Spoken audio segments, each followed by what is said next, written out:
కింద పడేసినట్టు అవుతుంది, నెట్టేసినట్టు అవుతుంది, బ్యాలెన్స్ ఉండట్లేదు అనే ఎపిసోడ్స్తోని వస్తారనమాట.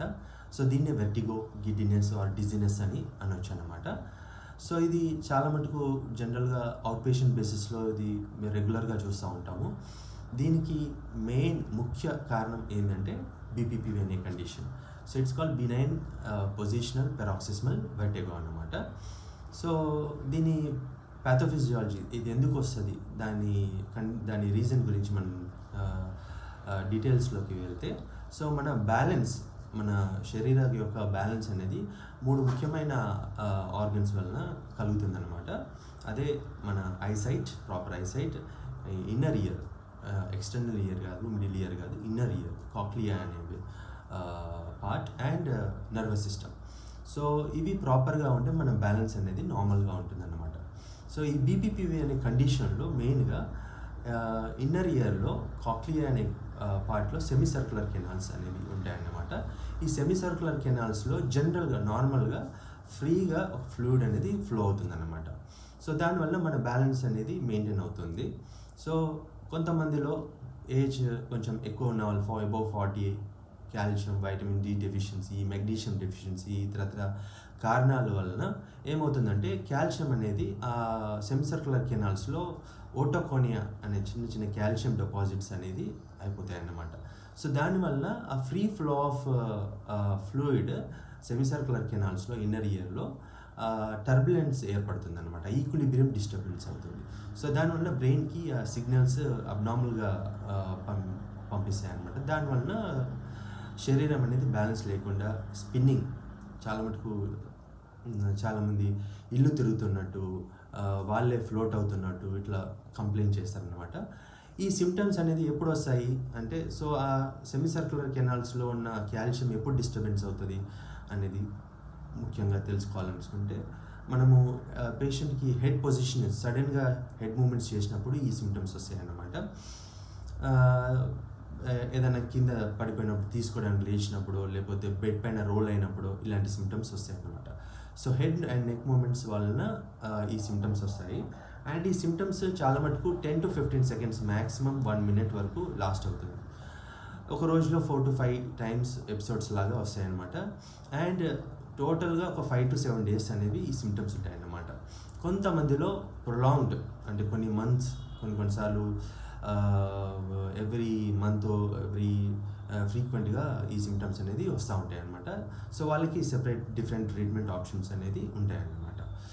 సో మనం దీన్ని డయాగ్నోసిస్ ఎట్లా చేస్తాము అసలు ఈ బీపీపీ అనే కండిషన్ అంటే, there is a manoeuvre called Dix Hallpike's manoeuvre అని చేస్తామన్నమాట. సో దీంట్లో పేషెంట్ని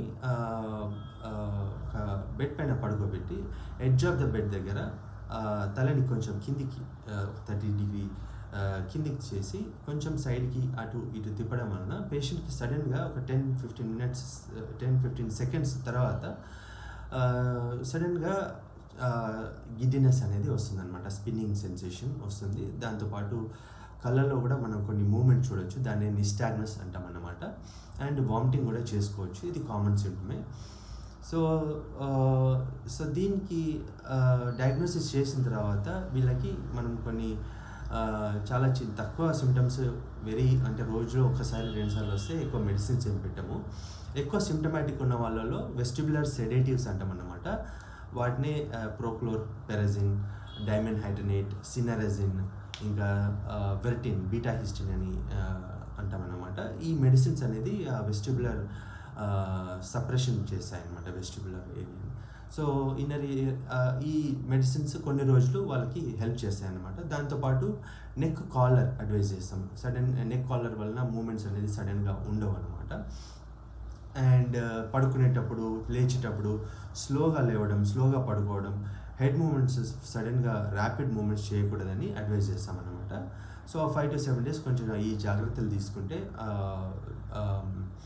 కింద పడిపోకుండా, బ్యాలెన్స్ తప్పకుండా, బాగా అన్ఈజీనెస్ ఫీలింగ్ ఉండకుండా ఉంటుందన్నమాట.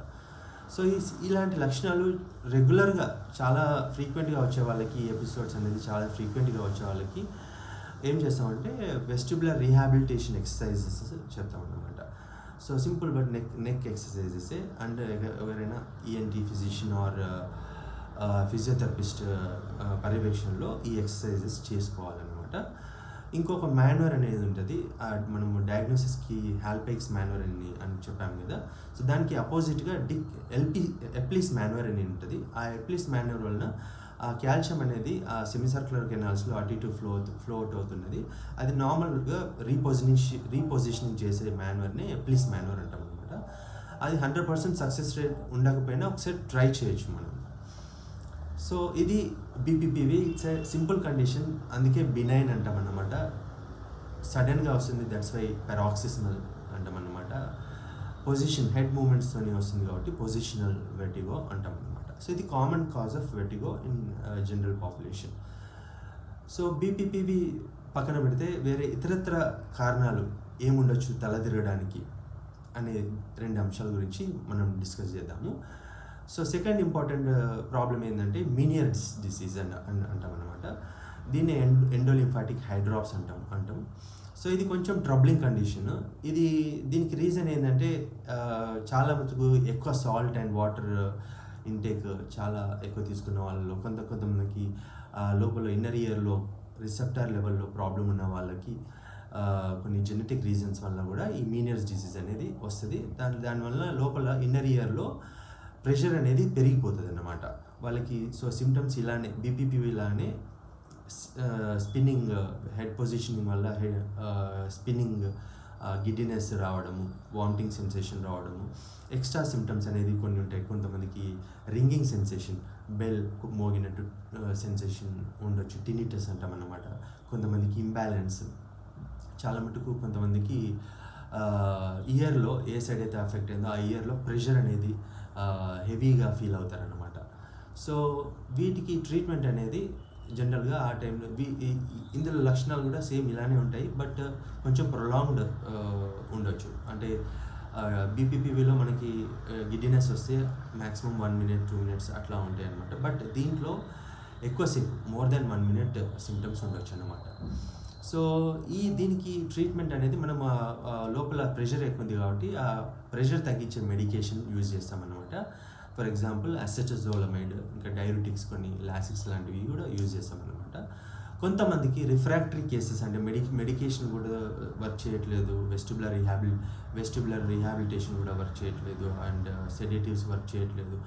ఇలాంటి ప్రాబ్లమ్స్ ఉన్న వాళ్ళలో, ఎక్కువగా ప్రెషర్ ఉన్న వాళ్ళలో ఎండోలింఫాటిక్ సాక్ డీకంప్రెషన్ చేస్తామన్నమాట. అది ఈఎన్టీ స్పెషలిస్ట్ చేస్తారు. అండ్ ఇంకొకటి ఏంటంటే ఇంట్రాటింపానిక్, అంటే ఆ టింపానిక్ మెమ్బ్రేన్లో కొన్నిసార్లు స్టిరాయిడ్ ఇంజెక్షన్స్, జెంటామైసిన్ ఇంజెక్షన్స్ కూడా యూజ్ చేస్తారనమాట. సో ఇది second condition, Meniere's disease BPPV తర్వాత. సో థర్డ్ కండిషన్, ఇది కూడా కొంచెం కామనే, బట్ రెండింటి తర్వాత. సో ఏంటంటే వీళ్ళకు కూడా దీన్నే వెస్టిబులర్ న్యూరనైటిస్ అంటామన్నమాట, లాబిరింథైటిస్ అని కూడా అనొచ్చు. ఏంటంటే ఇన్నర్ ఇయర్లో నర్వ్స్ ఉంటాయి, అవి ఇన్ఫ్లేమ్ అవుతాయి అన్నమాట. ఎందువలన అంటే ఏదైనా వైరల్ ఇన్ఫెక్షన్ వలన అవ్వచ్చు. సో వీళ్ళు కూడా similar symptoms, giddiness, vomiting sensation, balance, reeling sensation లాగా ప్రెజెంట్ అవుతారనమాట. అండ్ కొన్నిసార్లు హియరింగ్ లాస్ కూడా ఉండొచ్చు కొన్ని రోజులు. సో ఇది వీళ్ళు టిపికల్గా ఒక సిమ్టమ్స్ అని వస్తారు. డాక్టర్ గారు ఒక 1 week 5 days ముందు ఫీవర్ వచ్చింది, కోల్డ్ వచ్చింది, కాఫ్ వచ్చింది, తగ్గిపోయింది అని చెప్తారు. So it indicates a viral infection which trigger ఈ లాబిరింథైటిస్ ఆర్ వెస్టిబులర్ న్యూరనైటిస్ని ట్రిగర్ చేసింది అనమాట. దానివల్ల కొన్ని రోజులు ఆ ఇన్ఫ్లమేషన్ తగ్గేంత వరకు ఈ సిమ్టమ్స్ ఉంటాయి. బట్ ఇది కూడా సెల్ఫ్ లిమిటింగ్ ఇల్నెస్, దీనికి ఏం వరి కావాల్సింది ఏం లేదు. ఆ సిమ్టమ్స్ ఉన్నప్పుడు మనం వెస్టిబులర్ సెడేటివ్స్, ఈ సినరెజిన్, స్టెమిటిల్, వెర్టిన్ ఇలాంటి మెడిసిన్స్ యూజ్ చేయొచ్చు. అండ్ కొన్నిసార్లు ఓరల్ స్టిరాయిడ్స్ కూడా కొంతమందిలో యూజ్ చేస్తామన్నమాట. సో ఇవి 3 common conditions of giddiness or dizziness or vertigo. So వేరే కొన్ని ఎక్స్ట్రా రీజన్స్ కూడా ఉంటాయి. సర్వైకోజెనిక్ వెర్టిగో అంటే సివియర్ స్పాండిలోసిస్ ఉన్న వాళ్ళలో, ఫ్యూజన్, స్పైన్ అనేది ఫ్యూజన్ అయిన వాళ్ళలో గిడ్డినెస్ వస్తుంది. అది కూడా one of the main important reason. అది కొంచెం సీరియస్గా కన్సిడర్ చేసుకోవాలి. ఇంకొక ప్రాబ్లం ఏంటంటే, ఇంకొక అదర్ రీజన్ ఏంటంటే మైగ్రేనస్ వెర్టిగో. చాలా మటుకు హెడేక్తో వచ్చే గిడ్డినెస్ని మైగ్రేనస్ హెడేక్ మైగ్రేనస్ వెటిగో అని అంటామన్నమాట. దానికి మైగ్రేన్ ప్రొఫిలాక్సిస్ మెడిసిన్స్ రెగ్యులర్గా తీసుకుంటే సరిపోతుంది. కొన్ని ట్రిగర్స్ ఉంటాయి, కాఫీ, ఆల్కహాల్, ఇంకా ట్రావెలింగ్ అంటే మోషన్ సిక్నెస్, ఇంకా too much of light photophobia అంటాము, too much of noise photophobia అంటాము. ఈ మైగ్రేన్ పేషెంట్స్లో ఇవన్నీ ట్రిగర్స్ వలన హెడేక్తో పాటు గిడ్డినెస్ వస్తుంది అనమాట. దాన్ని కూడా మైగ్రేనస్ వెటిగో అని అంటాం అనమాట. సో అవి మనం చెప్పినట్టు ఇలా మేనేజ్ చేసుకోవచ్చు. సో నెక్స్ట్ వీడియోలో ఇంకేదైనా ఇంపార్టెంట్ టాపిక్ డిస్కస్ చేద్దాం. Thank you very much.